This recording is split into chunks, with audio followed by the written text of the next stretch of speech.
Abandoned Learning celebrates Easter. Happy Easter, everybody! Easter, our favorite spring holiday. Well, spring in the Northern Hemisphere anyway. Easter is celebrated around the world in many ways. Easter is celebrated as a Christian holiday and as a non-religious pagan holiday.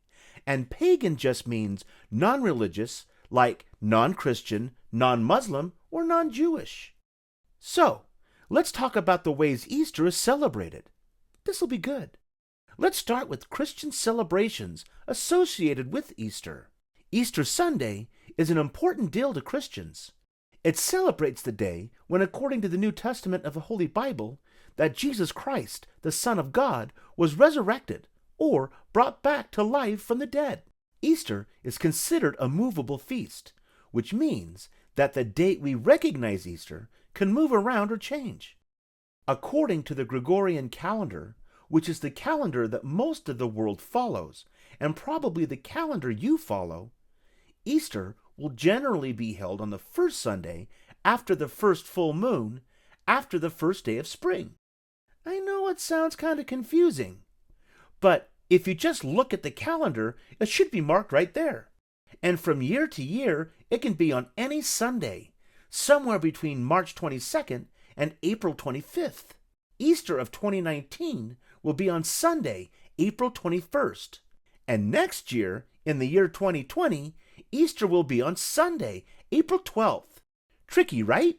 Check out your calendar. According to the Julian calendar, which some Christian denominations go by in the Eastern Hemisphere, Easter can be celebrated anywhere between April 4th to May 8th. To many, Easter Sunday is the peak to a series of celebrations recognized way before Easter, beginning with Ash Wednesday. Ash Wednesday is a day to remind people to try and be better, and it's the first day of Lent. Lent is practiced for 40 days. For 40 days, many Christians sacrifice something like maybe their favorite food, and they also try to break a bad habit. The 40 days of Lent signify the 40 days that Jesus spent praying and fasting in the wilderness just before his public ministry in Jerusalem and the regions around Jerusalem. Lent is an Old English word for lengthen, meaning that in spring the days begin to get longer. Lent ends at Holy Week, beginning with Palm Sunday. Palm Sunday begins the Sunday before Easter and honors the day when, according to the New Testament, that Jesus would enter the city of Jerusalem for the last time. As he entered the holy city, disciples of Jesus laid palm fronds on the ground before his path. It was a sign of great respect. During this week, Jesus would spend time with his friends and heal the sick. After having a Last Supper with his apostles and retiring to the Garden of Gethsemane to pray, Jesus, the man who went about doing good and serving others, would be illegally arrested, falsely accused, and wrongly convicted of crimes he didn't commit. His undeserved punishment was death by crucifixion. He was nailed to a cross, and when he died, he was buried in a nearby tomb. On the third day, when his friends returned to the tomb, they discovered that the tomb was empty, and at that moment Jesus appeared to them, having risen from the dead. He was resurrected. This day is celebrated as Easter Sunday. Jesus Christ is the central figure to Christians all over the world.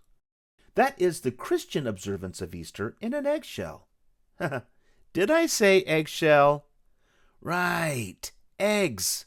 Colored eggs. Another way that Easter is celebrated is as a non-religious pagan holiday. For many, Easter represents the end of winter. Flowers bloom, and we spend more time outside. It's time for Easter egg hunts, chocolate marshmallow eggs, Peeps, and chocolate bunnies. I prefer the solid chocolate over the hollow. What about you? Maybe Easter is a new dress, or shoes, or Easter dinner, and maybe it's coloring hard-boiled eggs. Don't color raw eggs. It could get messy. I don't like to eat hard-boiled eggs, but I love to decorate them. Everyone celebrates Easter time just a little bit differently. You may celebrate Easter as a Christian holy day or a secular holiday, or maybe both. The traditions we keep and observe help us keep our history alive and bring people together. Please check out the Clarendon Learning pages about Easter, and Happy Easter, everyone! Thanks for following Clarendon Learning. Be sure to subscribe. If you're looking for more teaching resources, check us out at clarendonlearning.org.